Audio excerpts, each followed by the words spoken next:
4వ అధ్యాయము జ్ఞానకర్మ సన్యాసయోగము. శ్రీ భగవానుడు ఇట్లు పలికెను. నేను శాశ్వతమైన ఈ యోగమును మొదట సూర్యునకు తెలిపితిని. సూర్యుడు తన పుత్రుడైన వైవస్వత మనువుకు దీనిని బోధించెను. ఆ మనువు తన కుమారుడైన ఇక్ష్వాకునకు ఉపదేశించెను. ఈ విధంగా పరంపరగా వస్తున్న ఈ యోగమును రాజర్షులు తెలుసుకున్నారు. కాని అనంతరము ఈ యోగము కాలక్రమమున భూలోకమునందు నశించినది.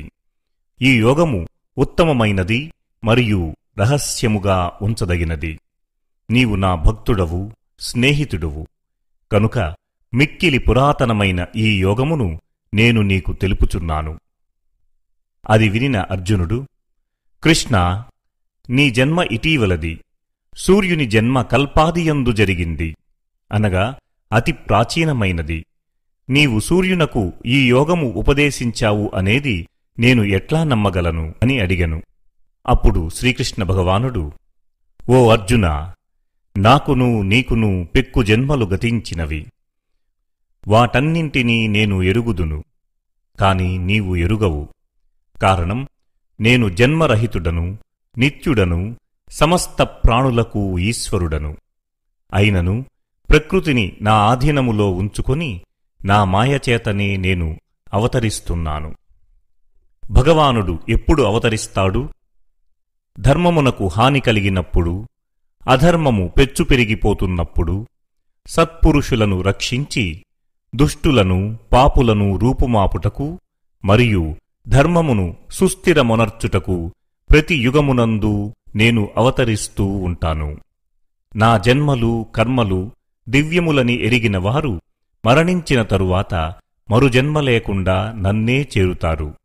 ఇదివరలో కూడా ఎక్కువ మంది భక్తులు రాగ భయ క్రోధరహితులై దృఢమైన భక్తిభావంతో నన్ను ఆశ్రయించి జ్ఞానరూప తపస్సుచే పవిత్రులై నా స్వరూపమును పొందియుండిరి. భక్తులు నన్ను ఎట్లా సేవింతురో ఆ విధంగానే నేను కూడా వారిని అనుగ్రహింతును. మనుష్యులందరూ వివిధ రీతులలో నా మార్గమునే అనుసరింతురు. ఈ లోకంలో కర్మఫలమును ఆశించువారు ఇతర దేవతలను పూజింతురు.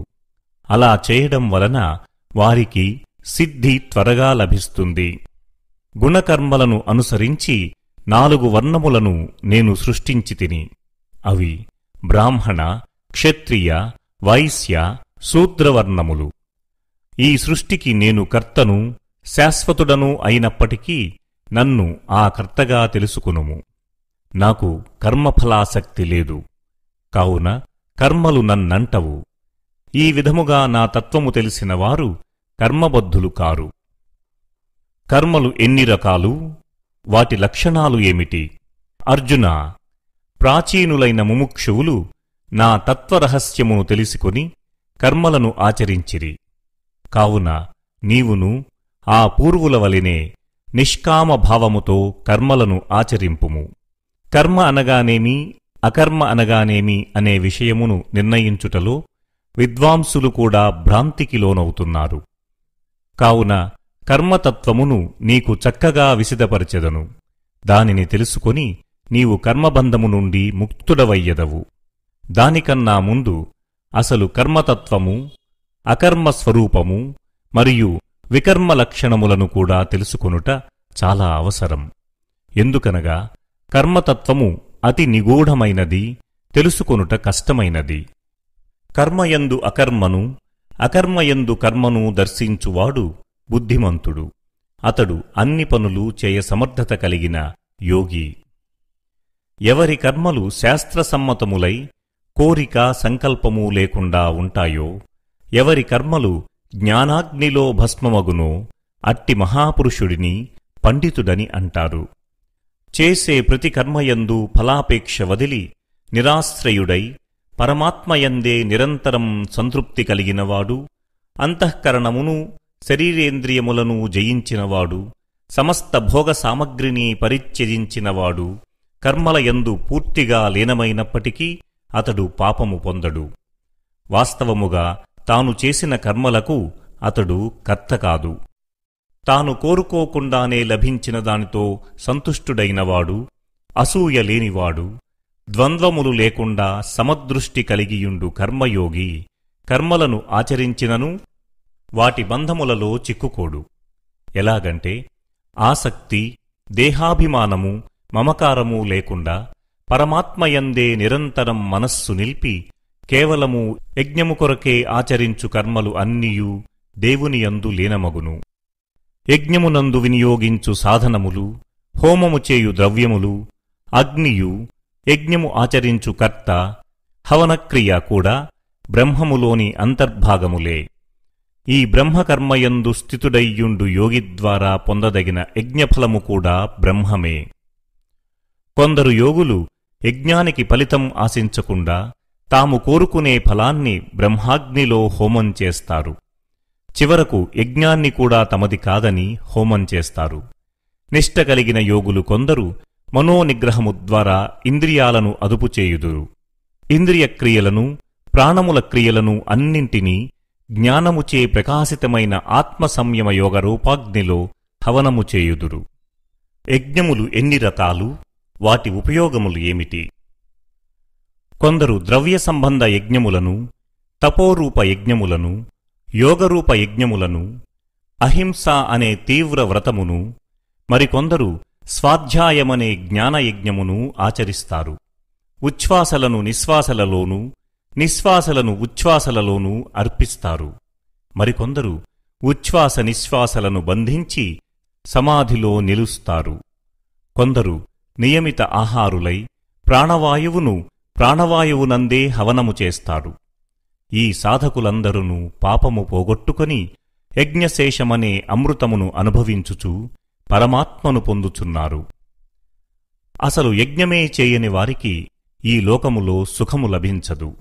ఇక పరలోక విషయము చెప్పనేలా?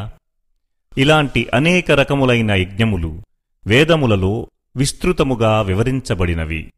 ఈ యజ్ఞములన్నీయు త్రికరణ శుద్ధిగా ఆచరించినప్పుడే అవి ఫలితాలను ఇస్తాయని తెలుసుకుని బంధముల నుండి విముక్తుడవు కావలయును. అర్జున, ద్రవ్యములతో ఆచరించబడు యజ్ఞము కంటే జ్ఞానయజ్ఞము మిక్కిలి శ్రేష్టమైనది. కర్మలన్నీయూ జ్ఞానమునందే పరిసమాప్తమగును. జ్ఞానము పొందడం ఎలా?